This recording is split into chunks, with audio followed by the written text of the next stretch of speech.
Everyone, welcome to online JEXPO classes. आज हम लोग पढ़ेंगे वर्क एंड टाइम का टॉपिक जो बहुत इजी है। इस टॉपिक में बहुत सारे स्टूडेंट को कुछ तकलीफ भी होता है कि कम से कम टाइम में हम लोग उस क्वेश्चन को कैसे करें। अगर कोई स्टूडेंट अगर बेसिक तरीके से बनाता है तो उसको ज़्यादा टाइम लगता है, और कोई अगर ट्रिक वाइज अगर बनाता है उसी क्वेश्चन को तो उसको थोड़ा कम टाइम लगता है, मतलब सेकंड में भी उस क्वेश्चन को बना सकता है। तो हम लोग आज देखेंगे, बेसिक क्वेश्चन भी देखेंगे और बेसिक तरीका को भी देखेंगे और उसमें ट्रिक कैसे होता है वो भी देखेंगे। यहाँ पर हम एक क्वेश्चन लिखे हुए हैं, तो देख सकते हैं हम लोग यहाँ पे बोर्ड में कि A and B complete a work in 3 days and 4 days respectively. उसके बाद लिखा हुआ है कि find in how many days they can complete the work together. यहाँ पे दोनों का क्वेश्चन का जो कंप्लीट होने का जो दिन दिया हुआ है अलग अलग तरीके से दिया हुआ है। ए का यहाँ पे हम लोग का ए और बी दो पर्सन है जिसका कंप्लीट ऑफ वर्क 3 दिन और 4 दिन अलग अलग से दिया हुआ है। दोनों एक ही काम को कंप्लीट करता है लेकिन अलग अलग, मतलब ज़्यादा, किसी को ज़्यादा दिन लगता है, किसी को कम दिन लगता है। यहाँ पे देख सकते हैं हम लोग ए को किसी काम को करने में 3 दिन लगता है, सेम इसी तरह से बी को उस काम को करने में 4 दिन लगता है। क्वेश्चन बोलता है यहाँ पे कि अगर वो लोग दोनों साथ में काम करें तो उस काम को कितने दिन में कंप्लीट कर लेगा, यही हम लोग का क्वेश्चन है। तो हम लोग बेसिक भी सीखेंगे और उसके साथ ट्रिक क्या होता है वो भी सीख लेंगे। तो यहाँ पे हम लोग सबसे पहले कर लेंगे क्या कि ए का जो हम लोग का ए 3 दिन लगा रहा है यहाँ पे सॉल्यूशन में अगर हम लोग देखेंगे, और बी हम लोग का 4 दिन लगा हुआ है। यही है हम लोग का, यह है गिवन डेटा है, इतना यही है। उसके बाद बोलता है कि ए प्लस बी एक साथ अगर काम करे तो उसको हम लोग कैसे कैलकुलेट करेंगे, उसको एक साथ अगर वो लोग काम करें। देख लेते हैं यहाँ पे ए 3 दिन लगा रहा है, यहाँ पे बी 4 दिन लगा रहा है। सिंपल है। हम लोग सबसे पहले क्या करेंगे, जो भी काम देगा उसको अलग अलग तरीके से लिखने के बाद उसका इंडिविजुअल एलसीएम ले लेंगे। यहाँ पे 3 और 4 का एलसीएम लेंगे, हम लोग एलसीएम कैलकुलेट करेंगे। एलसीएम थोड़ा कैलकुलेट कर लीजिएगा, या फिर अगर नहीं होगा तो बाद में मैं एक चैप्टर लेके आऊंगा एलसीएम एचसीएफ का, वो भी करवा दूंगा मैं। तो यहाँ पे एलसीएम 4 और 3 का 12 होगा। ये 4 और 3 का एलसीएम का मतलब यही होता है कि हम लोग हमेशा जो ये मेरा एलसीएम आएगा ये हम लोग का टोटल वर्क होगा, हमेशा टोटल वर्क पकड़ लेंगे। मतलब यही है कि ये जो मेरा होगा, ये दोनों का एलसीएम जो हुआ ये मेरा 12 हुआ, ये याद रखिएगा। ये 12 होने के बाद हम लोग इस 12 को हमेशा कुछ नहीं टोटल काम पकड़ लेंगे हमेशा। मान लेते हैं ये 12 मेरा पेन है, 12 पेन मेरे पास पेन्स है, 12 पेन्स बनाना है हमको, टोटल वर्क है ये। और इस 12 पेन को ये 3 दिन में कंप्लीट करता है और बी 4 दिन में कंप्लीट करता है। अल्टीमेटली यही है, ये मेरा टोटल काम है।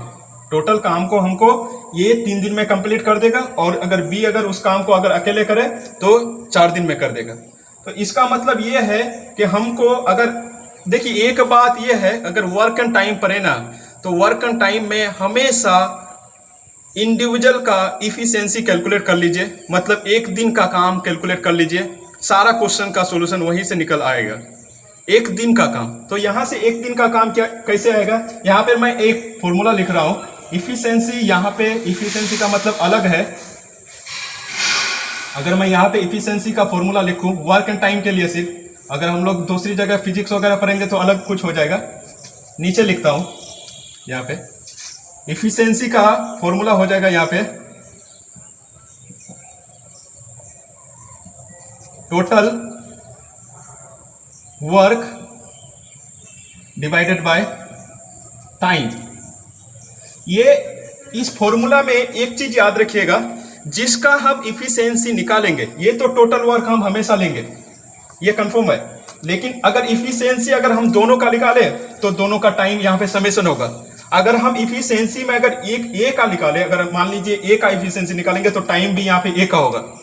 अगर हम लोग अगर इफिशियंसी ऑफ बी का निकाले तो यहाँ पे टाइम बी का होगा। एक कॉन्सेप्ट यही है, इससे ज्यादा और कुछ नहीं है।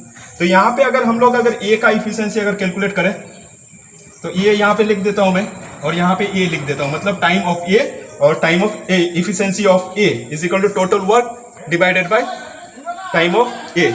तो मेरा ये नॉर्मल चीज है, ये मेरा एक फॉर्मूला है, ये सिर्फ फॉर्मूला ही है वर्क टाइम में, इसके अलावा और कोई फॉर्मूला नहीं है। इसके बाद हम लोग सब ट्रिक के हिसाब से ही पढ़ाएंगे, ठीक है। तो यहाँ ऊपर लिख लेते हैं हम लोग, ये मैं इरेज करता हूं।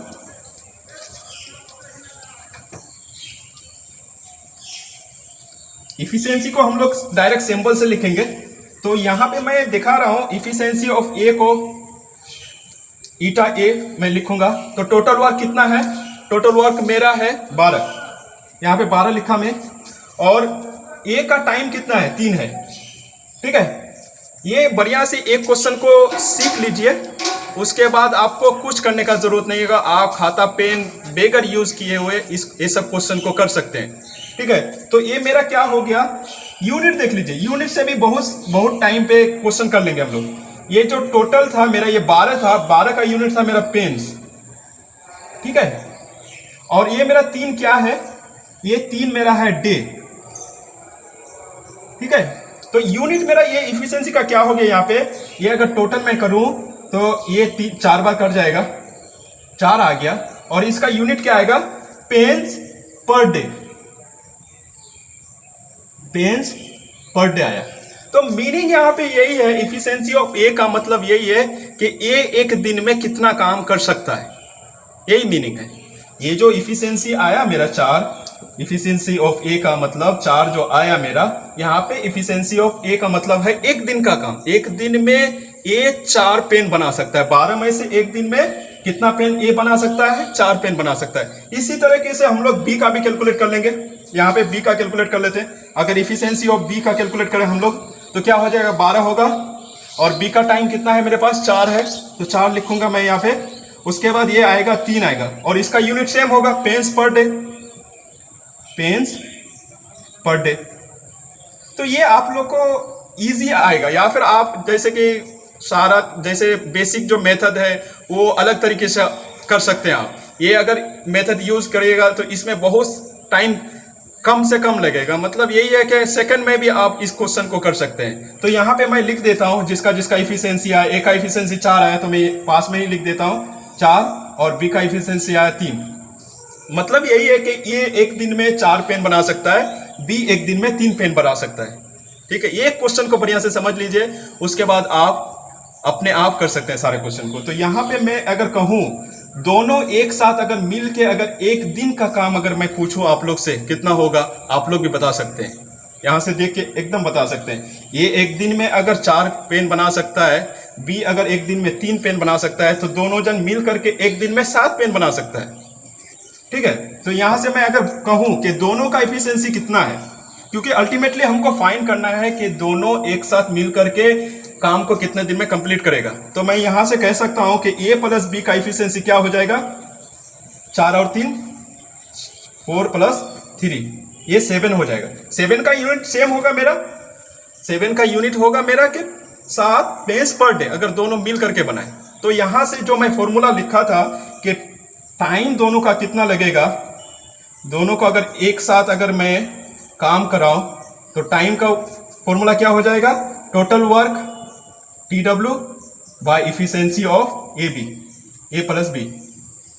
तो यहां से मैं टोटल वर्क ओके, तो मैं यहाँ पे टाइम को ऊपर लिख लेता हूं, क्योंकि हमको फाइन अल्टीमेटली फाइन क्या करना है कि कितने दिन में वो लोग इन how many days, fine in how many days they can complete the work together, मतलब एक साथ में वो लोग एक काम को कितने दिन में कंप्लीट कर सकता है। तो मैं टाइम को ऊपर लिख लेता हूं कि टाइम क्या हो जाएगा, यहाँ पे इफिशिएंसी आ चुका है। हम लोग का अल्टीमेटली हमेशा ना इफिशिएंसी ही कैलकुलेट करना है। तो यहां से मैं देख लेता हूं टाइम क्या हो जाएगा, time for A plus B, मतलब ये दोनों साथ में अगर दोनों साथ में अगर कैलकुलेट करें तो टोटल वर्क डिवाइडेड बाय मैं लिख सकता हूं efficiency of A plus B, ठीक है।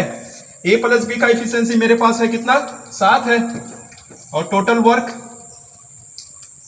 वर्क मेरे पास 12 है, 12 डिवाइडेड बाय 7। यहां से आप यूनिट भी निकाल सकते हैं। टोटल वर्क का यूनिट है मेरे पास पेन्स था, तो पेन्स में लिखा, और यहां 7 का यूनिट क्या है मेरे पास, 7 का यूनिट है pens per day, pens per day, यहाँ से देख लीजिएगा, ये पेंस पेंस कैंसिल हो गया और यहाँ से डे ऊपर आ जाएगा, तो ये मेरा 7/12 आएगा मेरे पास। इसको लिख सकता है, मैं पूर्णांक में लिख सकता हूँ इसको साथ, यहाँ से इसको लिख सकता हूँ मैं, या फिर 12/7 जो आएगा मेरा, ये आएगा डेज में। ये मेरा आंसर आएगा यहाँ पे, ठीक है। ये इतना आंसर आ सकता है मेरा इस क्वेश्चन का। चलिए देख लेते हैं हम लोग दो नेक्स्ट क्वेश्चन। यहाँ पे बोर्ड में लिखा हुआ है क्वेश्चन, देखिए। पहला क्वेश्चन हम लोग कर चुके हैं, वो बेसिक था। अभी हम लोग दूसरा नंबर क्वेश्चन में आते हैं। दूसरा नंबर क्वेश्चन में क्या है, A and B complete a work in 10 days and 15 days respectively. ये किसी काम को, एक काम को 10 दिन में करता है और बी उसी काम को 15 दिन में करता है। उसके बाद बोलता है, ये इंपॉर्टेंट है, ठीक है, ये देखिएगा थोड़ा। After working together for 3 days, 3 दिन एक साथ काम किया, उसके बाद ए लेफ्ट कर जाता है, ए काम को छोड़ के चला जाता है। उसके बाद जो काम बचता है बी ही करेगा, क्योंकि काम को कंप्लीट करना है। उसके बाद क्वेश्चन कहता है कि in how many days the whole work will be complete. मतलब यही है कि फाइनली हमको निकालना है कि टोटल काम को कंप्लीट करने में कितना समय लगेगा। मेरे पास डेटा क्या क्या है, ये कितने दिन में करता है, ये किसी काम को 10 दिन में करता है, 10 days, ठीक है।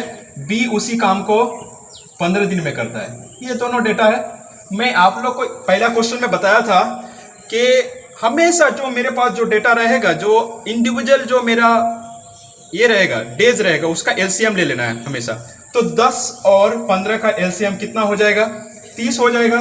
तो मेरा जो एलसीएम 30 आएगा, ये मेरा कोई काम होगा। मैं पेंस मान लेता हूं इसको, आप कुछ भी मान सकते हो, इसको मान लीजिएगा, इजी होगा लेने के लिए। उसके बाद मैंने कहा था कि हर एक का इंडिविजुअली आपको इफिशिएंसी कैलकुलेट करना है। इफिशिएंसी का मतलब होता है एक दिन का काम, हमेशा एक दिन का काम कंप्लीट करना है हम लोग को।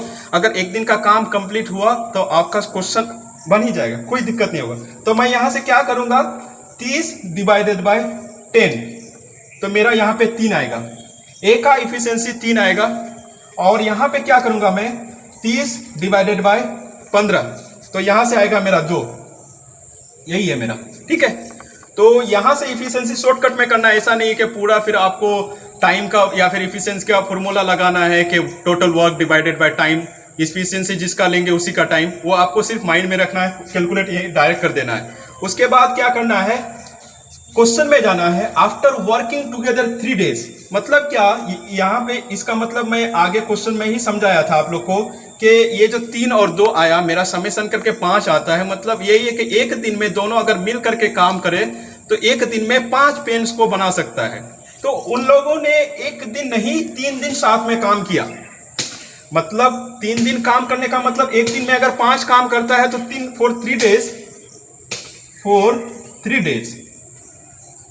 days के लिए मेरे पास एक दिन का काम 5 है, दोनों को मिल करके। क्योंकि देखिए यहाँ पे आफ्टर वर्किंग टुगेदर बोला है, तो मतलब दोनों ने 3 दिन एक साथ काम किया होगा। तो 3 एक साथ काम किया होगा, मतलब क्या, एक दिन का 5 यूनिट काम, तो 3 दिन का क्या होगा, 3 से मल्टीप्लाई कर दिया, तो ये मेरा कितना हो गया, 15 काम पहले कर चुका होगा। मतलब मेरा यही है कि ये जो 15 पेन्स है ना मेरा, ये 15 पेन्स ए और बी ऑलरेडी कर चुका है। उसके बाद ये 15 पेन्स बनाने के बाद ये काम को छोड़ के चला गया है, ठीक है। तो मेरे पास बचा कितना काम, और 15 काम बचा, तो 15 काम कर चुका है। उसके बाद 15 काम करने के बाद मेरे पास जो बचेगा उसको मैं क्या करूंगा, जो मेरे पास टोटल काम है उससे मैं माइनस कर दूंगा। तो रिमेनिंग वर्क मेरे पास कितना बचता है, यहाँ पे रिमेनिंग वर्क का अगर बात करूं मैं, तो मेरे पास टोटल वर्क कितना था, 30 था। 30 वर्क में मेरा 15 काम हो चुका है, बचा कितना, ये 15 पेन्स। ये 15 पेन्स कौन बनाएगा, ये 15 पेन्स बनाएगा बी बनाएगा, क्योंकि बी तो काम कर रहा है, ये छोड़ के चला गया। अगर पेन्स को, अगर ये 15 पेन्स को अगर बनाना होगा तो बी बनाएगा, एक काम को छोड़ के जा चुका है। हम लोग के पास बी का इफिशिएंसी था, ए का इफिशिएंसी था मेरे पास 3 और बी का इफिशिएंसी था मेरे पास 2, ठीक है। यहाँ पे हम लोग को देखना है, अगर ये 3 दिन में बी अगर ए काम को एक मतलब 3 पेन को अगर एक दिन में करता है, एक बी का इफिशियंसी 2 है, मतलब यही है कि बी एक काम को एक दिन में 2 पेन बना सकता है। तो यहां से 15 पेन अगर बनाने के लिए उसको कितना दिन लगेगा? तो यहां से मैं टाइम फॉर बी नहीं निकाल सकता हूं क्या? टाइम फॉर बी यहां से निकाल सकता हूं मैं। तो टोटल काम यहां पे मेरे पास कितना बचा? 15 लिख दिया। उसके बाद इसका इफिशियंसी कितना है? 2 है। ये हो गया मेरे पास। तो इसको क्या हो जाएगा? 7.5 ये डेज लगेगा। तो ये 15 काम सिर्फ इसको करने में 7.5 डेज मतलब 7.5 दिन लगा। 15 काम जो छोड़ के गया था बी, और आगे कितना टाइम लगा था? ऑलरेडी काम कर चुका है 3 दिन का। तो मेरा अगर टोटल अगर टाइम पूछे, मेरे पास टोटल टाइम कितना हो जाएगा? 3 + 7.5। तो टोटल टाइम अगर मैं बोलूं कि टोटल काम को कंप्लीट करने में टोटल टाइम कितना लगेगा, तो यहाँ पे हो जाएगा 3 जो 3 दिन काम किया वो लोग, और यहाँ पे 7.5 जो आ रहा है, तो मेरा यहाँ पे क्या हो जाएगा? 10.5 आएगा, मेरा यही आंसर आएगा। ठीक है, तो इतना करने का जरूरत नहीं लिख के, आप जब एक बार कैलकुलेट कर लेंगे तो ये बहुत इजी तरीका हो जाएगा। ये क्वेश्चन अगर आप नॉर्मल मेथड से करेंगे तो आपको नहीं भी होने से 10 मिनट लगेगा। अगर आप ऐसे ही करेंगे एक मिनट से आगे ही कर सकते हैं आप। ठीक है, तो देखिएगा, अगर इसमें अगर पूछने का होगा तो कमेंट करिएगा। ठीक है, आज का यहीं तक रहा हम लोग का 10.5 डेज आया। Thank you for watching the videos. Last में यही बोलूंगा कि लाइक शेयर कमेंट करें चैनल को। Thank you.